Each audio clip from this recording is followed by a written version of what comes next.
Glass Technologies. His session will talk about data transparency, the Ph.D. labor market, and diverse career pathways. Again, please remember to use the hashtag GradFuturesForum in all of your posts about this Princeton Grad Futures Forum 2020 session. In just a few moments, we'll be bringing on Eva Kubu, who will then introduce our presenter today, Matt Sigelman.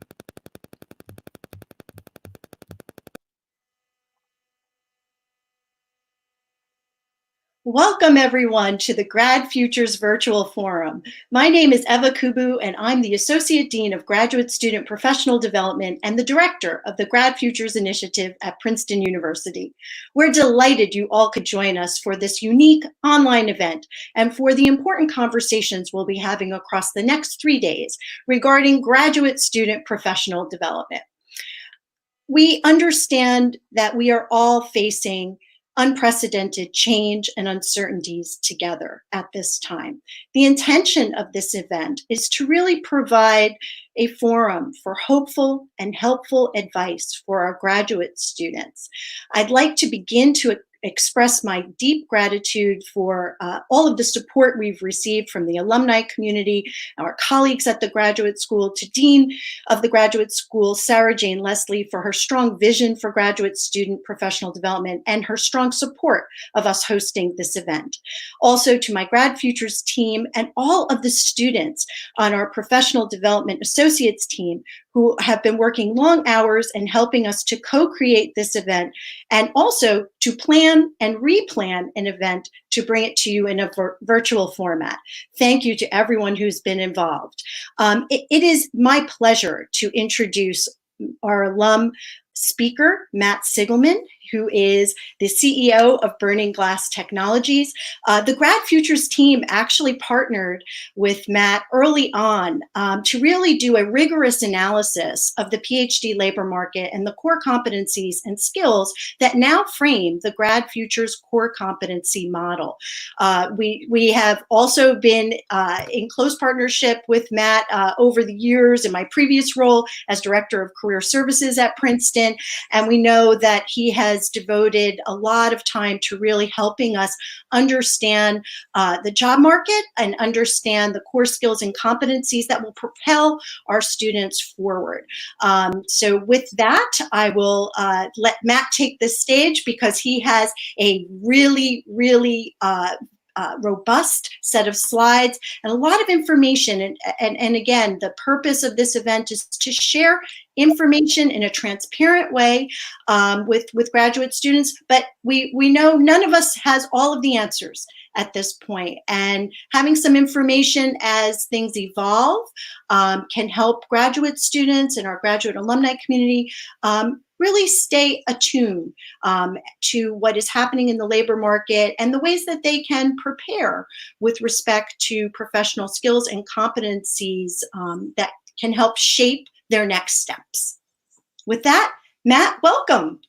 Thank you so much, Eva, and thanks to everyone. It's such a pleasure to be with you today. Wish I could be with you in person, as I'm sure we all do.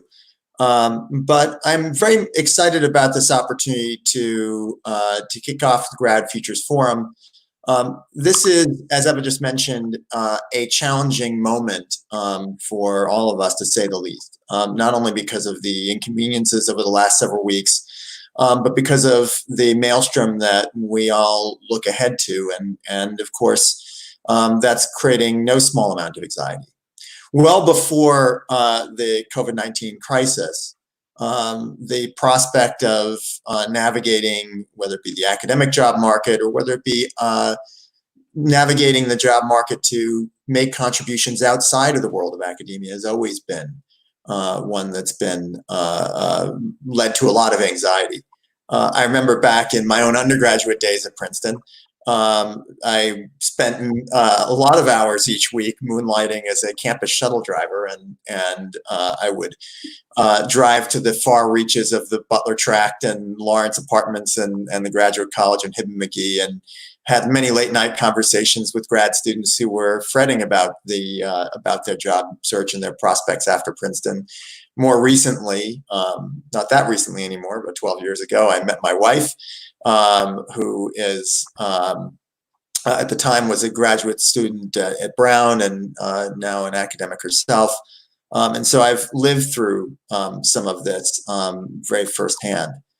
And yet, despite all of that anxiety, I'm looking forward to sharing with you some of the evidence that we have about the value of a PhD in the job market. Not only for the kind of STEM PhDs that we would expect to have significant value, but for the broad sweep of PhDs, both in terms of the degrees, in terms of the tremendous knowledge and skills that you've accrued. And so look forward to providing some data-driven evidence around that. These days, I get the privilege of looking at these questions from a pretty unique vantage point. Our work at Burning Glass is in taking a big data approach to understanding the job market. We collect millions of job postings every day. We've looked at well over 1 billion job postings from around the world, both current postings and, of course, going back quite a ways, about 13 years now worth of data. We also analyze hundreds of millions of people's career histories each year, again, from around the world. And what we've learned informs our view of where opportunity lies that people may not realize it exists, and how to unlock it. And with that, I'm looking forward to kicking off. You don't have to eat ramen and to the opportunities that surround the PhD job market. So first, to state the obvious, the global market ain't looking pretty. There's been a very significant decline over the last several weeks in hiring activity. This is no surprise to anyone. We're seeing similar levels of decline in a range of other geographies. I was looking this morning at fall off in Germany, also 43%, France 48%. Interestingly, for those of you who may be curious, Sweden, which didn't pursue a lockdown, has seen a drop of just 32%, but still tremendous drops in hiring activity the world around. And so amidst all the other anxiety that many of you may be feeling, this certainly adds to it. One of the things that may make us even more apprehensive is looking at how some different kinds of hiring are faring. So when you actually get to look more specifically than just looking at the total number of job postings, but actually starting to look at occupational breakouts and skill breakouts, one of the things that is concerning for those of us who are hoping for a V-shaped recovery, but maybe increasingly skeptical of one. It makes sense when you're in the midst of a recession that no one's flying, and so therefore you're not going to see any job openings for flight attendants. It makes sense that even in a healthcare environment where there's a lot of demand for healthcare workers, that nobody wants to go to the dentist, and so there's been no hiring for dentists over the last 2 months. All those things make sense. But at the same time, what we're also seeing is a decline in hiring for the kind of innovation-driven roles, for product development-driven roles. The kind of roles that have to do not just with the here and now, but with the future. And this may suggest that recovery may take a bit longer. All of that having been said, when we look at the kind of roles that many PhDs find themselves in who choose to contribute outside of academia, they're actually seeing much slower fall off in many instances than we're seeing in the national average. So you can see, for example, training specialists and editors and actuaries and software developers and electrical engineers and technical writers, even political scientists, with significantly lower rates, lower drops in hiring demand than for the national average. In a lot of ways, this makes sense. One of the things that we know about the evidence from past recessions is that they tend to essentially accelerate the kinds of trends that we were already seeing in the market. And so when we look ahead to recovery, whenever that may come, and we certainly hope it'll be soon, we see 4 key secular trends that are cross-cutting through the job market, which we think are going to drive that recovery, which are going to focus that recovery, and which are going to define the kinds of careers that will win the recovery. We talk about the readiness economy, the remote economy, the diversified economy, and the automated economy. Readiness economy is one that makes particular sense. Thomas Friedman coined the term the black elephant. We tend to think about things like COVID-19 as black swan events, but of course they were actually always the elephant in the room. In the wake of COVID-19, it's impossible to ignore those kinds of black elephants anymore. And so, in fact, we anticipate significant investments in readiness in fields like in anticipating environmental disaster and healthcare crises and physical infrastructure failures and cybersecurity, and the list goes on. We anticipate significant demand in the remote economy. Well, that one seems pretty obvious. We're doing this session virtually and not in person. But as when you step back and think about what are the underlying jobs and skills that demand, certainly significant acceleration of dependency on software, on networks, on data. The distributed or diversified economy is one which, again, is tied closely to the readiness economy. One of the things that this crisis has exposed is an uncomfortable reliance on specific trading partners, on supply chains that are excessively concentrated. And so increasingly, we're seeing a lot of companies starting to onshore more roles, and so more demand in advanced manufacturing, but also in logistics and supply chain skills. And then finally, the automated economy. This one, in some ways, is most profound.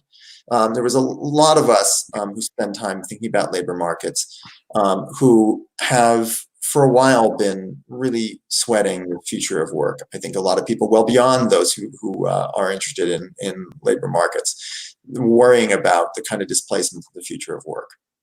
One of the things that we know about the future of work and about the trend of automation is that it has the potential to accelerate to not only displacement on the one side, but to place greater and greater value on the knowledge economy.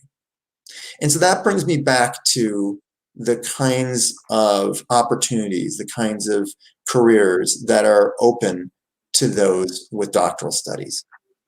Because when we think about the kinds of skills you've developed, the capabilities you've developed, the knowledge sets you've developed, these are those which are at the center of that knowledge economy. They are those that are at the center of the readiness economy, of the remote economy, of the distributed economy, and of the automated economy. And so when we unpack each of these to the specific kinds of careers that they unlock, the value of graduate studies is likely actually over time to grow rather than to diminish. The key to being able to succeed in the job market with a PhD and to capitalize on the full value of that PhD is therefore being able to unpack and to articulate the skills that underlie that degree. I have bad news and good news here. We'll present some evidence on the value of PhDs, and it is true that employers value PhDs more than you might think. At the same time, we also know that relatively few jobs outside of healthcare ask for a doctoral level of educational attainment. What they ask for is for high levels of skill.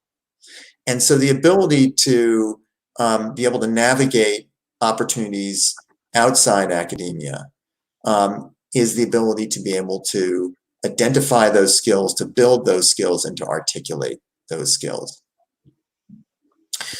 One of the reasons why I focus so much on skills here is that one of the most interesting things we've learned, perhaps the most profound things that we've learned from analyzing as much data as we have about the job market, is that the job market itself is a bit of a misnomer.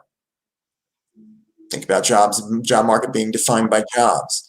But in fact, from analyzing well over 1 billion job postings, we've come to realize that the job market is defined by skills. Jobs are themselves aggregations of skills. And those skills define the dynamism of jobs, they define the diversity of jobs and of the job market, but they also define where opportunity lies, how you can get ahead, how you can also unlock mobility and keep moving within your career. And I look forward to exploring those concepts. So first, I want to speak to some of those core trends that we have been observing regarding the skill market, if you will. Because one of the things that makes that market a bit challenging to navigate is its dynamism. Even when the job titles don't change, the skills do. It's interesting. We all hear about the future of work, and we hear these breathless, mostly hyperbolized headlines about some outlandish percentage of jobs that people are going to hold in 2030 that have yet to be born, or similarly outlandish percentage of jobs that are going to die in the next year or whatever it may be. Well, that seemed outlandish before COVID-19, but in any case, what we actually see much more evidence of is not jobs going away, not jobs being born, but of the skills within jobs changing. This is some data from a paper that David Deming, an economist at Harvard, published in MBER about 1.5 years ago, analyzing burning glass data to look at the rates of skill change. And he found there were some jobs where literally 40% of the job requirements have changed just in the space of a decade. Now, when you think about the tectonic pace with which most job markets, with which most markets in general move, a couple percent year growth, and then you think about nearly half of the definition of a job being different over the space of a decade, that's astonishing, and it's dizzying because it's hard to keep up with. Now, it's easy to think about that pace of skill change as really just being about technology and technology change. We see changes in tech stacks. It makes sense that people involved in those sorts of jobs would have to absorb those new technologies. But while there's certainly no shortage of that going on in the job market, what we're seeing here is actually much more profound. We're seeing increasingly an intersection of skill sets that didn't previously go together. Essentially, what we're seeing here is jobs mixing their DNA, jobs having sex, if you will. You're seeing on the one side, you're seeing jobs that are increasingly asking people to wear different hats that previously didn't belong on the same head. Here's two examples, or an example of two different jobs that are both involved in the sort of the data economy, if you will, accountants and data scientists. It's actually an apt comparison because accountants, as it turns out historically, as a minor footnote here, were the data scientists of the 19th century. Before the Industrial Revolution, most firms were run out of the proprietor's purse. And so you didn't need abstruse capabilities like the ability to add in columns or maybe do long division. And so at the dawn of the Industrial Revolution, all of a sudden firms needed accountants. But I compare them not because they're emblematic of their epoch. I compare these two roles because when you look at the skill DNA of an accountant, what does she need? Well, she needs accounting skills. Fair enough. What does a data scientist need? Well, be easy enough to say data skills, and you'd be part right. But actually, data science jobs are even more intensive of programming skills, and they also have very extensive demand for business skills. One of the ways in which a data scientist is different from a statistician or other kinds of roles that preceded a data scientist is that they increasingly need to have an understanding of the business problems that they're analyzing and be able to bring their findings back to those problems in ways that other kind of quantitative roles in the past haven't required. So you can see that we're blending sets of skills that live in different academic departments, that live in different knowledge sets. And it can be challenging to bring those together. Now, just to give you a sense for the impact of this, On the one side here, on the left, you're seeing how this hybridization of skills is creating a whole set of new roles. Everyone these days wants to be a data scientist, apparently. Well, a decade ago, they didn't exist. Now there were, 25,000 of them or so last year.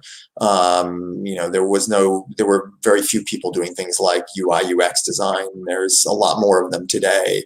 Likewise, mobile app developers will go figure. But the much bigger phenomenon here is the one on the right. If you look at which occupations had extensive and intensive demand for data analytic skills, so not jobs in data science, but jobs that require data science type skills. In 2012, that was limited to about 13 occupations comprising about 250,000 postings.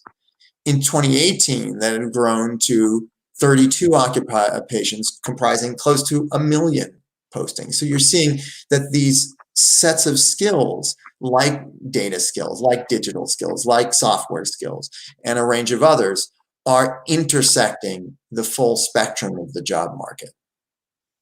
And just to illustrate in the world of data skills, you can see here analysis of where there has been the biggest growth on the one side, and where there are the most opportunities that require data science skills. On the top left, you're seeing a relatively small bubble of these very rapidly growing jobs in data science and data engineering and human resource analytics manager. No one even talked about people analytics a few years ago. The much bigger set of postings here is that, and the much bigger set of opportunities is that in the middle. Now, one of the reasons why it's also important to think about skills is that no matter what program of study you're in, no matter what department you're in, the ability to be able to track those skills, to integrate skills, and to keep them fresh is increasingly important. Here again, I turn back to some data from David Deming at Harvard, who did a really cool analysis looking at the so-called STEM talent gap. There's a lot of talk about how we have insufficient amounts of STEM talent, and David was pretty perplexed by that, because when you look at the rates of STEM degree production in the U.S., it actually would seem to be sufficient. What we realized then is that if there's a gap, that there must be a leaky pipeline. Here's what he found. Looking again at those, the data I was sharing a few minutes ago about the rates of skill change, what he realized is that the STEM skills that you have, let's say you have a Ph.D. in a STEM field, you command significant premiums in the job market. In fact, typical degree holders across all degrees, STEM fields pay about close to a 50% premium over non-STEM degree holders when they first go onto the job market. After a decade, that premium's down to only about 10%. So what happens? As a STEM degree holder, your skills are initially quite valuable, but STEM skills change very fast. As a result, you never actually get an experience premium. And so the people who are most qualified in the STEM fields often wind up moving out of STEM in order to be able to move into fields where they can get an experience premium. So the ability to stay fresh in any field, the ability to stay current and open up opportunity in any field, be it the STEM fields where it seems that you've got more opportunity today, or be that in the world of the humanities, where it may seem like opportunity is more challenging to come by. In both cases, the ability to identify skills, to build those skills, and to articulate them is key to success. Now, when we think about the hybrid job economy, there are several kind of intersections of skills which really have come to characterize a lot of that hybridization. One of those is the intersection of big data and analytics with a range of other fields. So, for example, you can see here on the one side, on the left side of this page, you'll see where these intersections have introduced new sets of skills that are growing profoundly across a range of roles. So, for example, as you can imagine, in a whole bunch of different fields now, from finance to the sciences to marketing, things like SQL and R are in fast growth and high demand. On the other hand, what you're seeing here is that those intersections are also creating whole new roles. Just to, by the way, provide a point of illustration, a marketing manager nationally in the US makes about $77,000 a year. Now, take a skill that's as basic as SQL, the ability just to be able to manipulate a basic customer database. A marketing manager who has SQL skills makes over $90,000 a year. So you can see how that intersection of skills creates both spikes in demand and also shortages in supply. Intersection of design and development, same kind of thing. You'll see the same sets of trends around the intersection of a range of things between sales and technical expertise. The intersection of disruptive digital technologies with a range of other roles. The intersection of compliance and regulatory skills with a range of other roles. So when we can identify those points of value, we can not only capture the value that we've accrued, but we can actually enhance it. So first I want to start off by providing you with some evidence of the value of a doctoral program beyond academia and beyond, of course, the tremendous self-actualization and knowledge that's come of it. I then also want to make sure that we spend time orienting around the landscape of opportunity.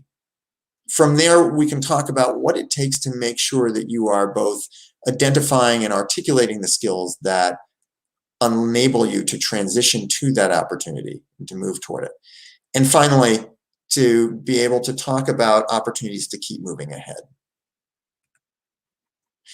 So first, going back to that idea of affording more than ramen, I just think it's important to bear in mind that notwithstanding the impressions that I think a lot of people have, a doctorate degree is in fact worth considerably more than a bachelor's degree. One thing I should point out here, this is true across the slides, we've excluded healthcare doctorates, which tend to be very well paying, from this analysis because it seems not germane to the kind of dissertations that are being pursued at Princeton. So even in these kinds of fields, you're seeing significant premiums associated with doctoral work. Here you're seeing about a $14,000 a year premium. Do that over a 30-year career span, and you're taking about a $500,000 premium. One of the things that's really interesting, though, is that those premiums bear out not just because of the kind of opportunities that are unlocked, but even within specific roles, even for people who have specific skills within those roles, those with a PhD with those skills in those roles actually make more. That was important because one of the things you might expect is that, well, PhDs are doing more sophisticated work, and more data on that in a minute or two. That is often the case. But even for people doing within a given role who are exercising the same sets of skills, the PhD pays more, and you can see several examples of that here on this page. It is also true that PhDs are often sought after within various fields because they can operate at a higher level and undertake more sophisticated work. This is an example of UI UX designers. Now, UI UX designer is a field which doesn't directly necessarily translate to any Princeton department per se, but on the other hand, is a field where you see actually non-trivial demand for PhDs, often, by the way, for anthropologists and others in the social sciences. And here you can see the skills on the right that overall UI UX designers are expected to have, and on the left, the skills that a UI UX designer role that's asking for a PhD is looking for. And you can see some considerable differences. More focus on user psychology, on user research, on human-computer interaction, more focus on usability testing, on product management, on quantitative research, and a range of others on data science. So it moves from being a technical execution role to being a real analysis and research role. One of the things that is important to remember here as well is this. We've done a bunch of research for the Business Higher Education Forum, which is a very interesting organization. It's half university presidents and half Fortune 500 CEOs. And they asked us to analyze what are the foundational skills of the 21st century. So we looked across millions and millions of jobs, and we said, what are the cross-cutting skills of jobs in the new economy? What we found was not only that there's significant demand for these kind of human skills that we've always sort of associated with being foundational skills, but we found that increasingly there are sets of digital skills, of data skills, of project management skills, and others, which are also cross-cutting very significant numbers of opportunities, which unlock significantly more opportunities and which often contribute to meaningful salary premiums in the market. When you look at a lot of those sorts of skills, these are skills that no matter the department you're in right now, you likely have been developing. You have the foundational skills for 21st century work. They're core to a doctoral degree in any field of study.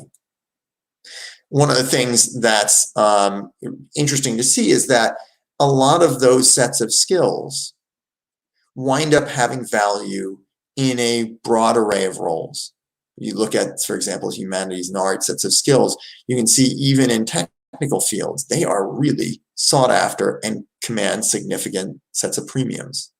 The ability in the world of the sciences, for example, to even be able to do really good presentations, to undertake business analysis or project management, all pay significantly more than simply having the technical capabilities.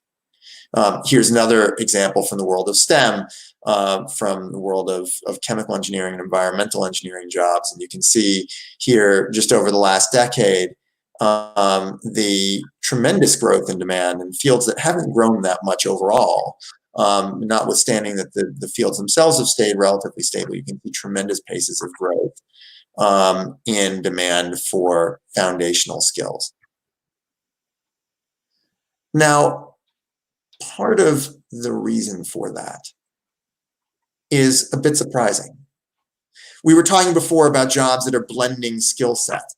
The jobs that we refer to as being the hybrid jobs, the ones that are combining skill DNAs. These are the jobs which are the ones that are the most data-driven. They're the most tech-enabled. And yet they are also the ones that are the most human. Those kinds of jobs that are leading the new economy, that have the greatest demand for the kind of skills that PhDs have accumulated, that are at the bedrock of the arts and sciences, are the ones that have double the demand for collaboration skills, 350% more demand for creativity skills, double the demand for research skills, 50% higher demand for problem-solving skills, 50% higher demand for writing skills. All those sets of capabilities that you have been developing and honing and refining and leveraging for all of these years of your graduate studies are not in vain. They are the skills that differentiate people for new economy work, for high value work, and they are the kind of skills that make you automation proof. One of the other things that's fascinating about these kinds of skills that are at the bedrock of graduate education is this. Talked before about these as being foundational skills. And I have this mental image for myself of foundational skills being sort of I always think about the USDA food pyramid, And so the foundational skills are the ones at the base of the pyramid. I think that's where carbohydrates go. And, we're always taught that protein, the high value stuff, is at the top of the pyramid.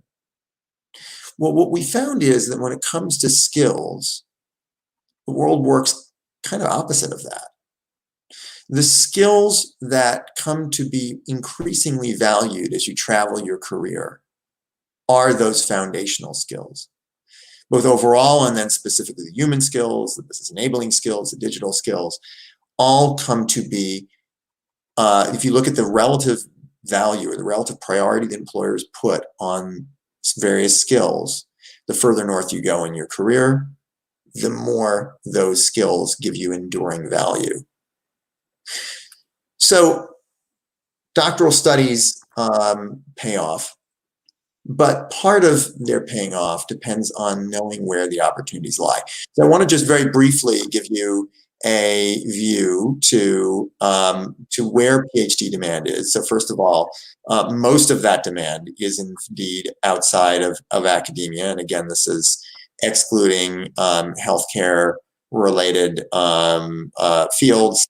You can see that overall there's a total of about 40,000 PhD job postings last year in academia, but many more, about 446,000 outside of academia. And here you can see a range of different fields with significant demand. Also worth looking into at a more specific level here, you can start to look at demand for software developers, data scientists, psychologists, administrators, and the list goes on. That's helpful because when you understand where the opportunities may be, you can then start to unpack what it takes to land those. We talked before about how the job market is defined by skills, not jobs. And so once you understand the opportunity landscape, you can then understand what are the skills that unlock that and figure out how to articulate the ones you have, how to build those that you don't. So let's go back to that example of UI, UX roles. We talked about how anthropology students are in high demand for those roles. And it's relevant then to understand, okay, what are the sets of skills that are both distinguishing skills, the ones that we define as sort of high specificity to the field, low frequency in the field, and say, okay, where are those? These are often the sets of skills that pay significant premiums, that set people apart, and figure out what are the ones you've got and what are the ones that you don't. You can imagine that a lot of the things like design thinking and user research and human-computer interaction, data visualization, all sorts of things an anthropologist may have acquired. Balsamic, which is a common tool for those who haven't used it for wireframing, may not be something that you've experienced. But on the other hand, it's not hard to master and can make sure that people have the sets of skills that really get them in the door. It's also key to make sure that the core skills are there as well, the sets of skills that are core to a role, the ones that are high specificity and high frequency. And again, you'll see some of the same kinds of things, sets of skills that you may have accrued, sets of skills that you may not have accrued. For the ones that you haven't accrued, it may not be that hard to acquire them and to develop some experience with them.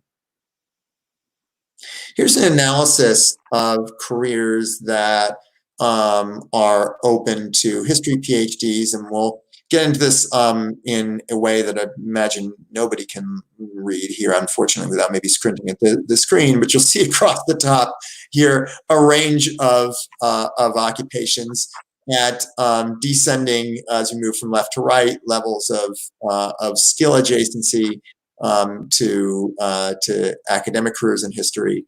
But what we've tried to do then is to organize what are the sets of skills that are most frequently common across them. And then that, I think, sort of starts to give you some sense of things which are those skills which should be baseline, those sets of skills which would be good to acquire, and those sets of skills which will be very helpful to acquire depending on which direction you may want to go with your history PhD. So as you can see, for example, things like project management skills, planning skills, research skills, research methodology skills, writing skills are in high demand across pretty much all of the fields that would be logical extensions of or applications of a history PhD. There's others which, like strategy skills, like economic skills, like social media skills and data analysis skills and policy skills, which are relevant to a number of those fields. And then again, things like grant writing, contract management, data science itself, urban planning, which are certainly relevant in specific fields. And you can see this in a much less legible format, but more comprehensive format here. When you then start to say, okay, well, let's look at the sets of skills across the board, which are growing the fastest, which are most likely to pay a premium, both in, looking at data, both for the US and across a range of global geographies. What you'll see here is sets of skills which overall are in high demand. And you can see the ones that are growing fast and in a lot of cases, which often, again, pay premiums, recognizing that across a range of fields, having Python skills, machine learning skills, data science skills, QA skills are in high demand. And similarly here, you can, if this is the sets of skills that are in greatest demand across those skills, here sets of skills that are fastest growing. And again, being able to track those helps you identify places where, no matter your field, you may be able to differentiate yourself. It's also relevant, as we talked before, yes, the technical skills are important, but part of why the job market values PhDs and part of why the job market places so much demand on the knowledge economy and why we expect the knowledge economy to lead the recovery, the eventual recovery from COVID-19, is that you've developed a broader set of analytical research, writing, and communication skills. And so likewise, useful to be able to identify what are those skills and how are they valued and how do you articulate them. This is an example of an analysis around a specific job. If you say, okay, where's the direction I want to go? I want to be a data scientist. Even in my social science work, I've developed a lot of strong expertise. Here again, this is taking this idea of understanding what are the core skills of the role, the ones that are high frequency and high specificity, making sure you have them, but then also making sure that you're looking at places where you can really differentiate yourself on the one side, and sets of skills that may not be obvious, but which are actually key to a role. There's a lot of fields where we see that people forget those core building blocks, or they forget to articulate those core building blocks and wind up behind. Part of why it's so important to do this is so that you can be able to articulate those skills, but part of it as well is to be able to identify the additional skills that you may want to build in. And let's take the example of a chemistry PhD who decides that she wants to make contributions in a career in software development and material engineering. Being able to look at the places where there's good overlap in existing skills, but then also understand what's the skill delta that would need to be able to be bridged is very useful, because you can bridge a lot of these skills. And whether through coursework, whether through online resources and the like, the ability to do that is the ability to break in. When you look at lists like this, of course, when you think about which skills you need to be able to articulate, which skills you may need to build, part of what is so important is also thinking about how do you figure out which ones to emphasize. This is a pretty easy to use framework that we've developed where we look at the sets of skills which we think have the potential to be disruptive. How do we define disruptive? We look for the skills that are already challenging the market, where employers can't get enough, and where our projections show that demand is likely to grow significantly more. Those sets of jobs that are, and those sets of skills which are already a challenge to the market, which are growing fast, are the ones that have the greatest potential to be disruptive.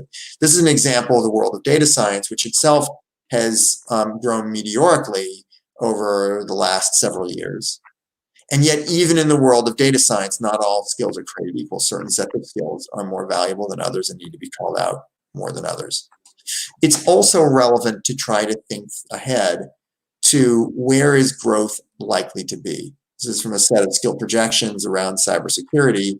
And it's really interesting because when you look at which cybersecurity skills are in most demand today, it is a very different list from this list, which is the cybersecurity set of skills, which are projected to grow the fastest going forward, right? And more right now, cybersecurity is mostly about protecting networks and about investigating incidents, but increasingly data are moving to the cloud, and the role of cybersecurity is about protecting data in the Internet of Things, in the cloud, in a range of new formats.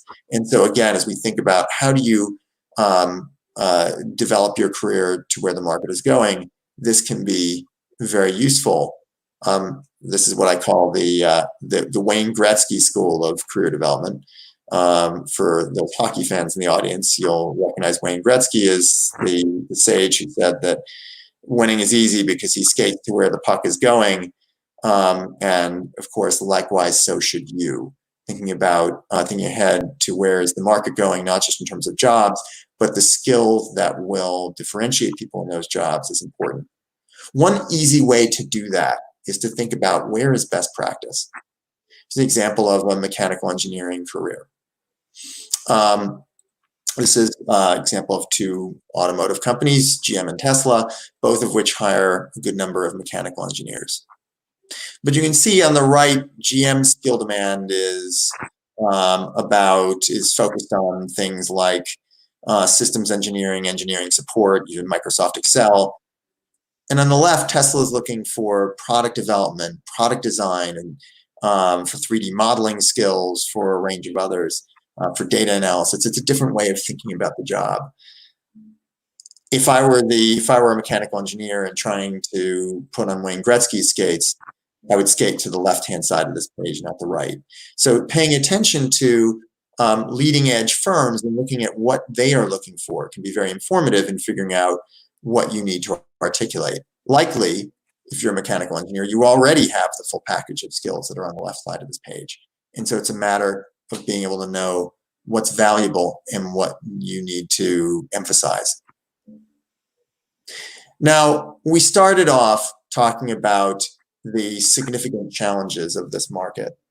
And I don't want to sugarcoat those. They are, particularly for those of you coming to market this spring, it is a challenging time. One of the things that we've learned, however, is that this is, no matter how hard it can be to land into a career, there are ways of moving up. First of all, even again, putting COVID-19 aside, that pain is very real. This is analysis of our data from an economist at Wharton named Matthew Bidwell, who found a very clear and direct correlation between the levels of educational attainment that jobs require and the level of experience that jobs require. And when you think about this, it explains two things. On the top left, it explains the double penalty paid by people who don't get a university degree, because not only are big parts of the job market closed off to them, but as they gain more experience, they don't get a real premium for that. And on the other hand, it explains some of the challenge that many of you have anxiety about, because the bottom rungs of the career ladder are often missing. In other words, for jobs that are looking for significant levels of educational attainment, they also want a lot of experience, which of course you may not have. So landing into a job can be challenging. Why am I telling you this in a time when we're already anxious? I actually think there's significant reason to be hopeful. One of the things that we've spent a lot of time doing is looking at how the skills of jobs relate to one another. I mentioned before that we think about the skills of jobs forming a DNA. And so a lot of what we think about our work is doing is actually developing a genetic map of the job market. And so when you look at that skill DNA of different jobs, you can start to see interrelationships that are often not obvious. Take, for example, someone who's a treasury analyst. There's a significant opportunity to move to a much better paying job as a cyber analyst. When you can look at that, you can say, okay, here's sets of skills that I've got. Here's sets of skills that I need to add. So that same approach to landing into your career will also keep you moving ahead. This is an idea that we first developed for some work we did for the World Economic Forum, looking at how people can navigate away from automation-prone careers, but it's one that you can apply to yourself. Learning is the unique opportunity that people have to arbitrage in themselves. For those of you who are in the economics department, arbitrage, of course, is that whole buy low, sell high thing. If you are a chemical engineer, to go back to chemical engineers, and you make, let's say, $82,000, $83,000 a year on average, and you have the ability to make $100,000, a little over $100,000 by picking up Python skills, you have bought low and sold high in yourself. It did not cost you $17,000 to learn Python. And so the question is, how do you make sure that you can, or the challenge for all of us and the opportunity is, how do we make sure that we can keep our fingers on the pulse of the market to understand what are those high value skills that enable you to move up within your career, that enable you to change careers over time and arbitrage in yourself. One of the wonderful and most powerful things about this idea of arbitrage is that it ensures that no one can keep you down. If you think about the job market today, there are a range of inequities in the kind of access that people have to it. Mobile application developers, a great job, and one that perhaps some of you who are choosing to contribute outside of academia may even wind up in. Mobile application developers make about $120,000 a year, and they are 9% women, 9%. Now, definitely not the same job, but worth mentioning that web designers who make only about $60,000 a year are 52% women. Web designer to web developer, 90,000 and about 21% women, is a relatively discrete set of steps of learning that you need to acquire. Web developer to mobile app developer, again, 90,000 to 120,000, 21% women and 9% women, is another set of steps that you can bridge. So whenever you feel that your momentum in the market is stalling out, keep moving. And the way to keep moving is to keep building the skills that you have, and to make sure that you are articulating the ones that you have that are most valuable. I would love to take your questions. Matt, thank you so much. We knew you had a lot of content, so we shortened the introduction in the beginning to make sure that we could get all of this amazing, valuable information in front of everyone. We have a global audience with literally 2,500 plus people registered for this event, and lots of questions have been coming in. I want to remind everyone you can tweet those to the hashtag at the bottom of the screen or email. I have one already teed up for us from a Princeton Ph.D. student. Jonathan A. asks, what skills skills would you suggest for PhDs in the humanities to acquire? And it's a twofer. What data management platform would you recommend PhDs in the humanities learn?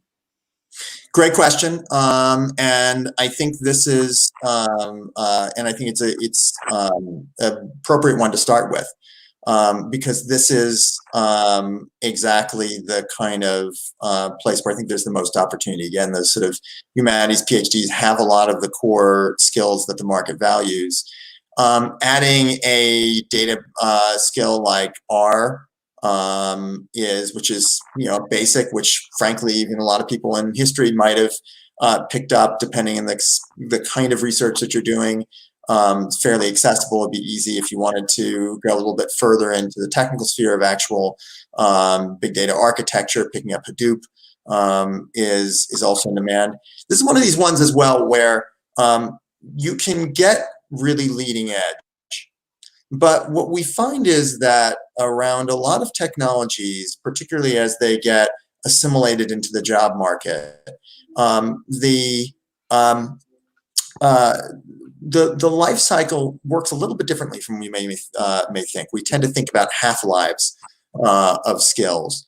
But we actually find that there's a rapid ascent, and for ones that really kind of achieve that critical momentum, like R or Hadoop, or the like, frankly, even SQL, you'll see that there's a long tail with which they ride down. So you don't necessarily need to be at the complete bleeding edge. I'm sure plenty of people would tell you that R is passe, R is kind of passe, and Hadoop is passe. But the reality is, in terms of where there are the most job opportunities, those are good ones to start with. Take the example of SQL, right? I mean, there have been better alternatives to SQL for probably 25 years, and yet SQL is far and away the most demanded database skill today.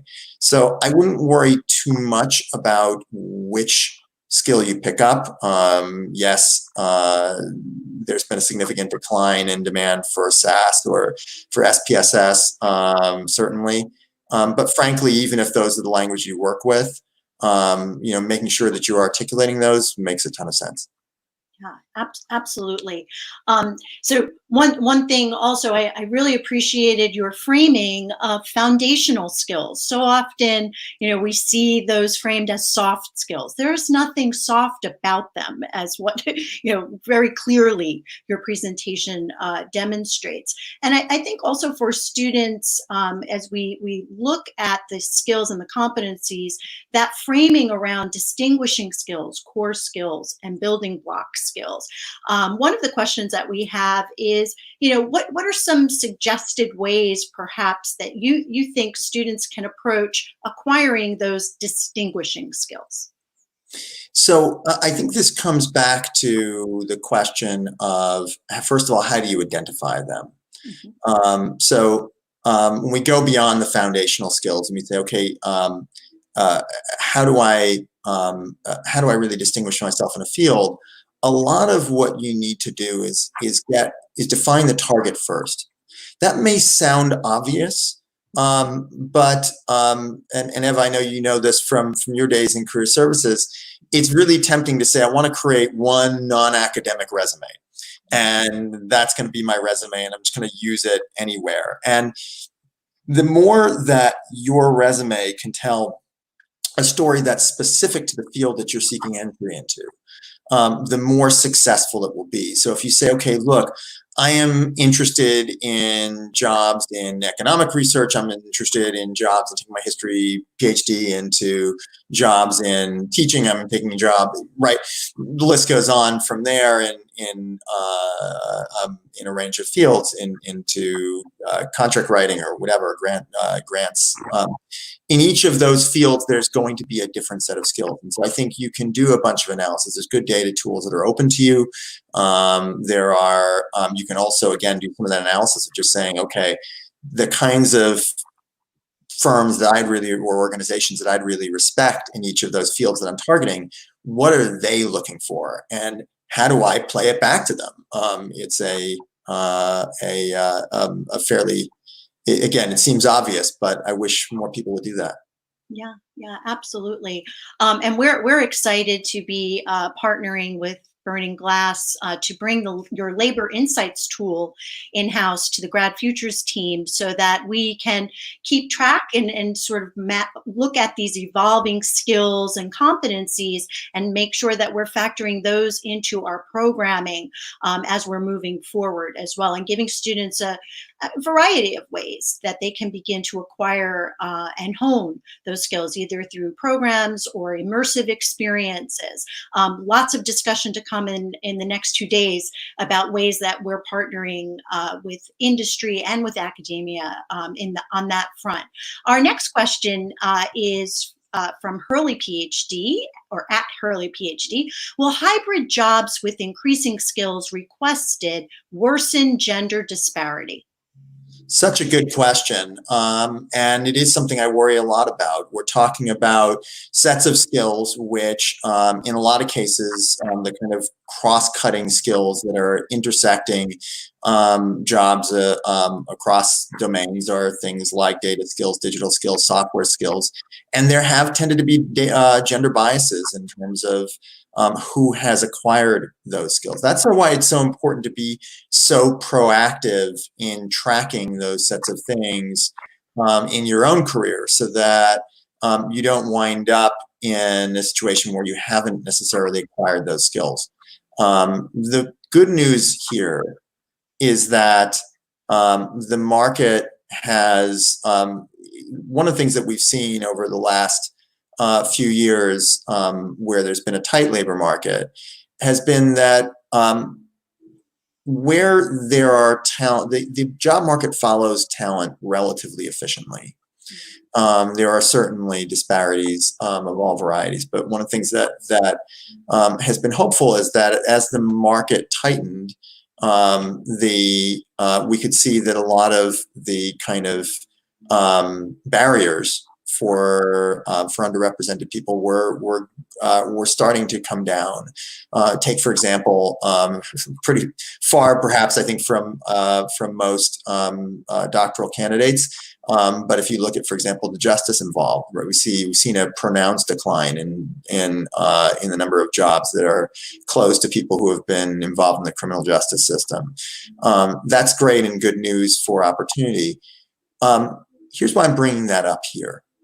Because for people who can acquire those skills, so on the one hand, to your point, I think that's the point of your question, there's a potential, because those skills have tended to concentrate, their STEM skills have tended to concentrate more in men than women, for this to exaggerate disparities. On the other hand, what we know is that when you acquire those skills, even in a slack job market, you are essentially you're navigating to places where there's higher demand, lower supply.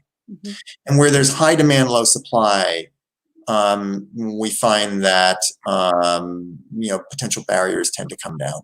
Mm-hmm. Well, Hurley PhD, part 2, this was a 2-part question. Women already don't apply for jobs unless me, are 100% qualified. Can we get ahead of this problem? I think this is, again, part of why it's important to really understand what are the skills you have and why they're so valuable. Ultimately, this was a 2-part question. There's a 2-part answer, at least, to the second part. One of the solutions here is incumbent on women and others who are unnecessarily holding back from pursuing opportunities. And I think part of the solution there is being able to make sure that you have an understanding for what are the skills that matter, how do you articulate them, and how do you take chances. Mm-hmm. The other part of the solution comes down to employers. And employers, the good news here is the employers are starting to be a lot more analytical than they've historically been.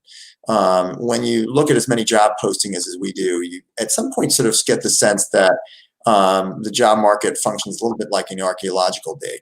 There are these kind of layers of sediment that get built into a job posting that tend not to get revisited. So at some point along the way, someone said, well, you need to have a college degree to get this job. Do you need a college degree to be administrative assistant? Probably not. But somebody put that requirement in and it never came out because nobody did the analytical work. I pointed actually earlier in the presentation, there's been this huge demand over the last couple of years for people analytics managers and a whole new growth field. And I think as companies are starting to analyze what actually works, they're starting to realize that, okay, we've got some requirements in there that are sediment and we got to clear it out. So I think I'm hopeful that we're going to start to see more efficient job postings, more thoughtful job postings, and that are really that are distilled down to the things that really are requirements, and that therefore are less likely to be barriers to women. Yeah, and I'll throw in some of my own thoughts on this. You know, that really mentoring by women for women, especially PhDs.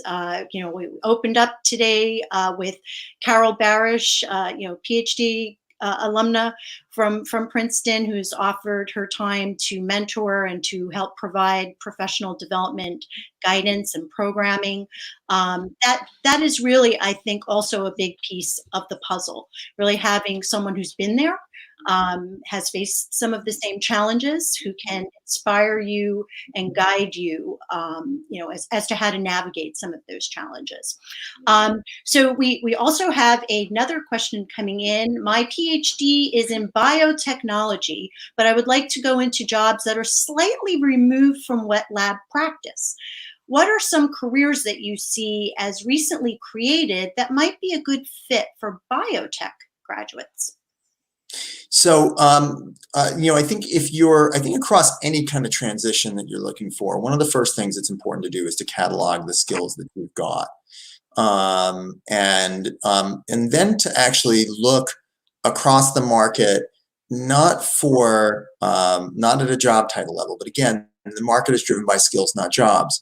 I'm a little less familiar with the specific sets of skills that you would necessarily have, but what I'd encourage you to do is to go through that and say, first of all, within, you know, and sometimes it's hard to set down on paper all the things that you know how to do.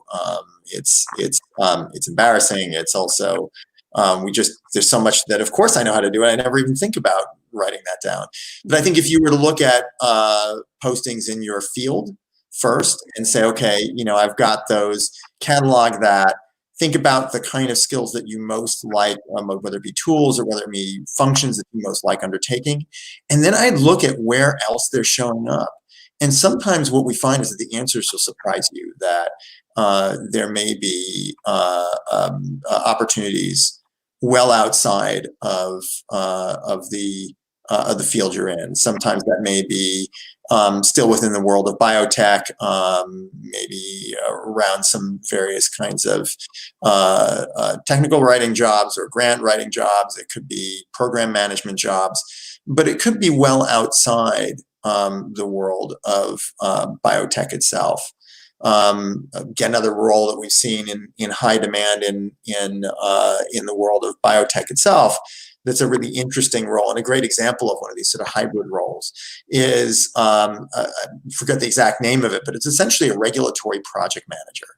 You think about how many years it takes to move a compound from initial discovery all the way through clinical trials and the regulatory process, and ultimately, hopefully, to approval. It takes you know, a lot of life science knowledge to be able to interact effectively with chemists and biologists and medical scientists, but also a lot of project management expertise, which again, a lot of people in the sciences have already acquired. And then maybe you need to add on some regulatory knowledge to, you know, if the point of the process is to get something approved, you need to be able to understand that process as well. That's just one example of a job that may not seem obvious as a fit. But certainly it's leveraging a lot of the skills you have. It's well paying, and it's outside of the lab. That's great. Well, we have another question coming in. Does the PhD have a shelf life in the humanities and social sciences. What about the sciences? So glad you asked for the division of those. I think I'll talk about the second one first, because something we covered a little bit before. What we find overall is that there is a shorter shelf life in the world of sciences, which is a little bit ironic because the value is higher in the sciences. So you come out with a PhD in the sciences, you're making more than somebody with a PhD in the humanities. But the shelf life is shorter precisely because the PhD itself is more often valued because of the skills it represents. Now, when you think about the humanities or social sciences, it tends to work in reverse. The PhD represents in those fields more a set of foundational skills. That's why it's valued. And as you saw before, when we go back to that notion of the upside down food pyramid with the I guess the carbs at the top, we find that actually the core foundational skills, again, those skills are the bedrocks of your humanities or social science studies, are actually the ones that become increasingly valued as you move north in your career. Yeah, that's great. So I'll also read, we had a comment come in from Barbara at Boston University saying that they use Labor Insight, they use the Labor Insight tool to identify transferable skills for our PhD students and postdocs. And then they try to offer coursework and workshops to fill the gaps, very similar to what we're doing at Princeton. That said, she wanted to ask the question, how do we identify emerging skills? They can look at trends, but aren't often sure what other ways they could look at the data in ways that could hint towards what's coming next. So a couple of modes of analysis that I recommend. So first of all, there's an area called Skill Explorer, which is very powerful because it sort of refracts the skills within a field in a very interesting way. Again, we've sort of created this this quadrant, or this matrix that's comparing the specificity and frequency of skills, and we find it's been very effective at being able to identify those kind of fast-growing, those differentiating sets of skills. And so certainly within any given occupation, looking through the Skill Explorer is a very helpful way of being able to see some of the ability to differentiate, for a graduate to differentiate herself. I think it's also another way, again, goes back to that notion of looking at leading edge firms. I can't overstate that. One of the reasons I really love doing that is as well that it's very visceral, right? I mean, looking at the distance between Tesla and GM is something that we can all appreciate. I'm not a mechanical engineer. I was a Wilson School student, but we all know that that you just look at that comparison, you can see that it's fundamentally different. It's also worth looking at in various fields some intersecting skills that you think are going to be signatures of evolving parts of the economy. I'll give you an example. I was sitting with the head of people analytics at a global financial services company just about 2 months ago, when you actually could sit with people and not just virtually. And we were looking at actuaries. They have a large insurance business, and if you look at the skills of actuaries, they haven't changed all that much. And when you think about what an actuary does, they're sort of doing computational math at scale. Okay, fair enough. Well, machine learning is pretty good at doing computational math at scale. And so one of the things we said is, well, what happens if you look at actuaries who are using machine learning? And just saying, okay, skills of actuaries on the left, and on the right, skills of actuaries with machine learning skills, totally transform the complexion of that job. Mhm. And so doing kind of those kinds of things, it takes a little bit of playing around, but I think can be very worthwhile. And feel free to contact us. We'd love to walk you through some of those kinds of ways of looking for that information. Yeah, and again, for schools that maybe don't have the benefit of having your tool, to your point, watching what's happening in these leading organizations, and probably taking a close look at who's coming to your campus, what types of opportunities are being posted in the Career Center for PhDs. I know it's sort of a balance here, because we often also have to do some outreach to employers to really frame for them the skills and the competencies, and the amazing contributions that our PhDs can bring to their organizations. So we have another question coming in, actually. So this is also a three-part question. If you had a minute with a student, one per division, one in the humanities, another one in the social sciences, another one in natural sciences, etc. Each of the divisions. What would be your one piece of advice around the distinguishing skills that they should look for? So I would in some ways they're almost opposites of each other. We know that one of the lessons of a hybrid job market is that increasingly technical people need core foundational skills to be able to not just launch into their careers, but even more than that, to be able to move up within their careers. At the same time, we know that for a growing range of fields involved in the social sciences, involved in business or whatever the opportunity scape may be, increasingly there's an ability, you need to have the core data and digital skills to be able to be effective, to be able to manage projects, to be able to manage data and analyze data.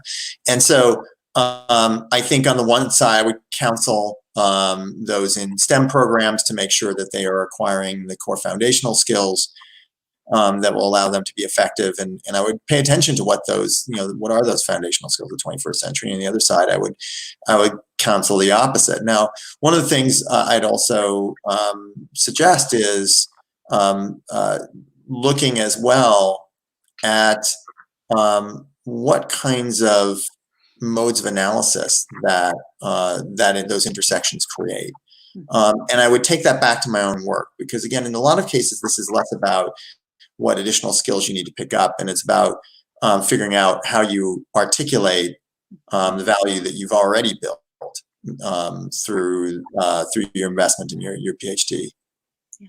And building that portfolio of skills and competencies that can distinguish you from other candidates. Yeah. And doing that will be a function of also looking at a range of immersive experiences and programs and so forth that you can engage in while on campus.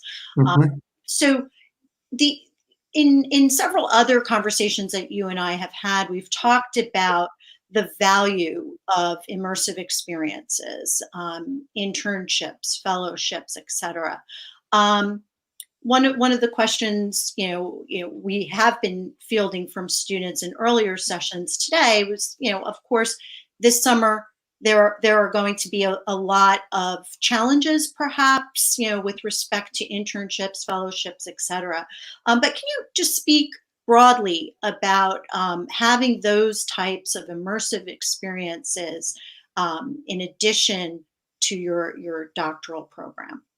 If you are looking to transition outside of the kind of roles that are immediately associated with your program of study, with your department, then it's going to be very important not only for you to have the right sets of skills, not only for you to be able to articulate those skills, but for you to be able to demonstrate those skills.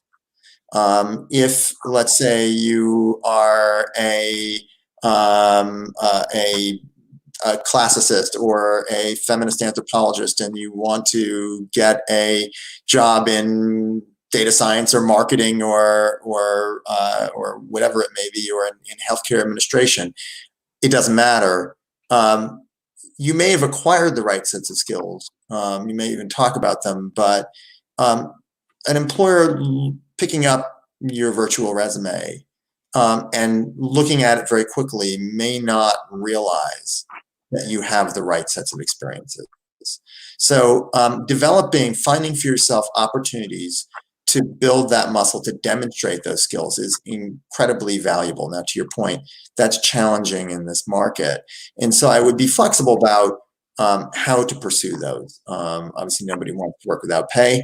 No one should have to work without pay, but I think the extent to which you can create opportunities that you can, whether it be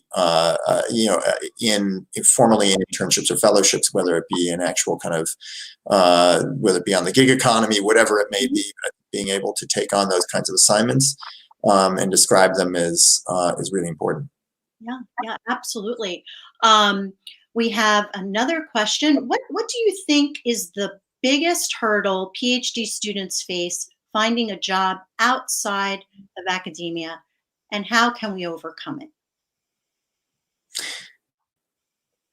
I think there's two answers here. The first that is that there's a problem of language.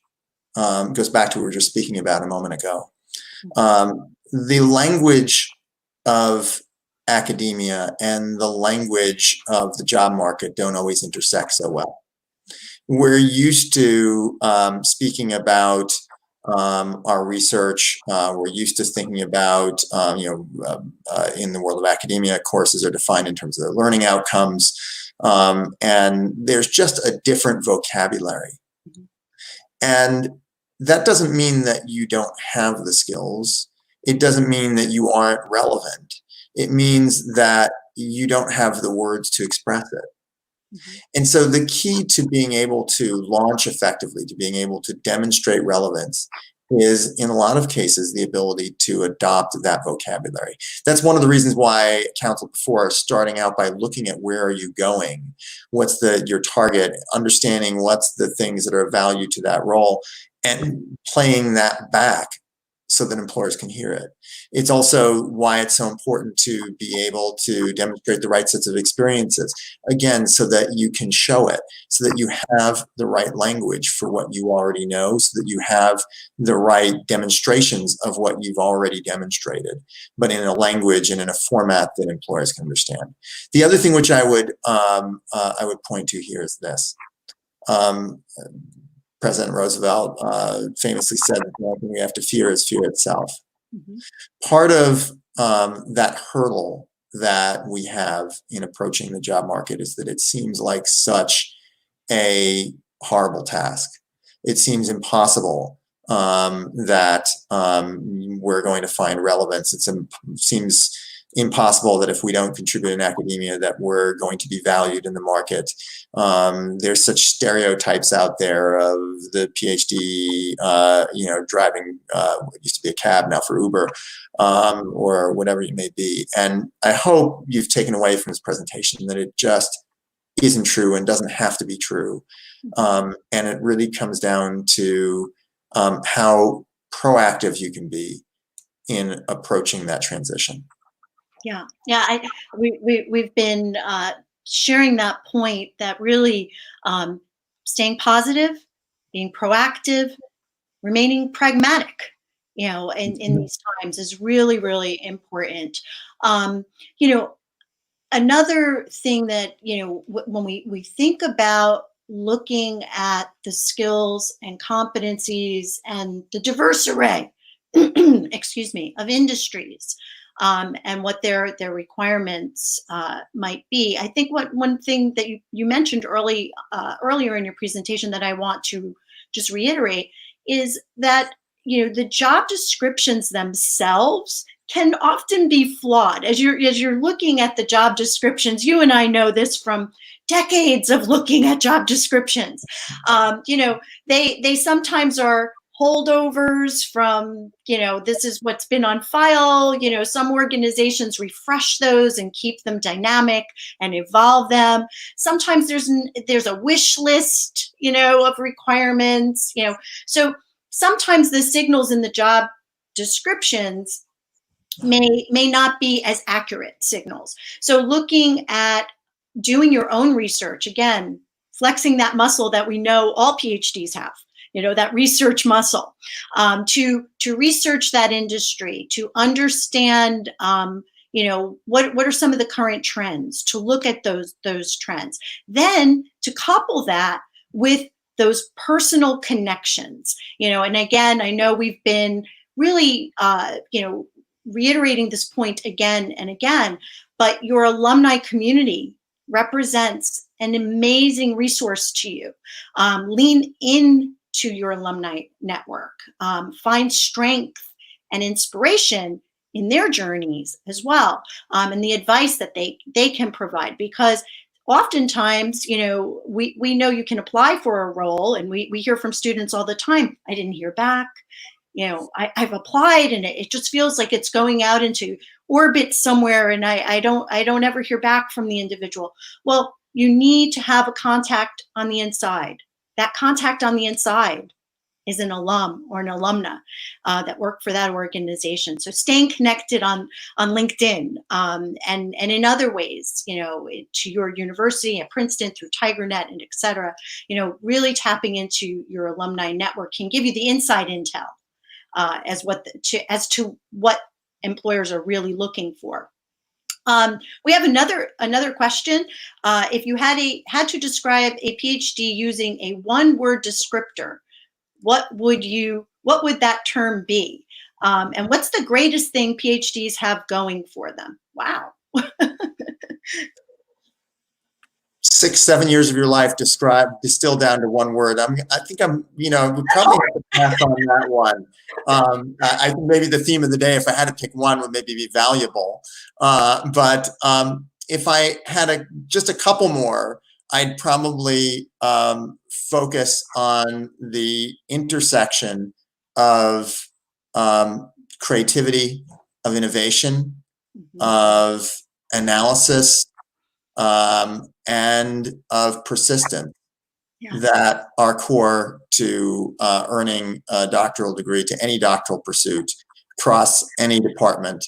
And I think those are also the greatest things that PhDs have going for them. Absolutely.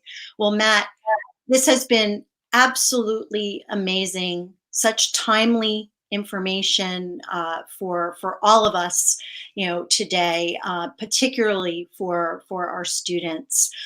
We thank you so much for all of the many years that you and I have been connected, and the many times I have called you with a question, and you've been there at the ready to answer it. And again, just we know that our Princeton alumni community has always been there for us, and so I thank you for always being there for us.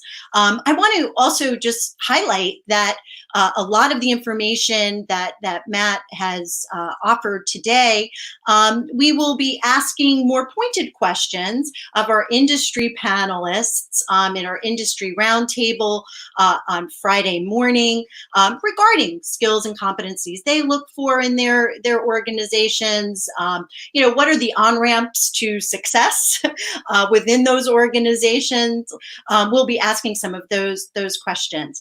In addition, we have a graduate alumni diversity panel that will be kicking off tomorrow evening at right around 4 o'clock, with several PhD alums that will give you some additional insight into their own personal journeys and what really have been the core sets of skills and competencies that have propelled them forward. What were some of the challenges they encountered, and how did they navigate through those? I think the other questions that we're getting, a lot about the presentation and follow-up. So we can say that check out the Burning Glass Technologies website. Matt has a lot of white papers that are available on that site. Matt, are there any other resources perhaps that you might suggest for folks? So I think starting with the research is a great place. Again, I think, I would, whatever means you have of tracking the job market, and of tracking what employers are looking for is going to serve you well. Wonderful. Well, thank you, Matt, and thank you all for joining us for the Grad Futures Forum, brought to you by the Graduate School at Princeton University. We look forward to the next 2 days of programming, and we have 2 more sessions up today. We have a LinkedIn workshop, and we also have a navigating Skype and Zoom interviews workshop coming up. So thank you all, and thank you again, Matt, for being here with us today and for the extraordinary data that you have shared with us. Thank you. Thanks so much. Really enjoyed this.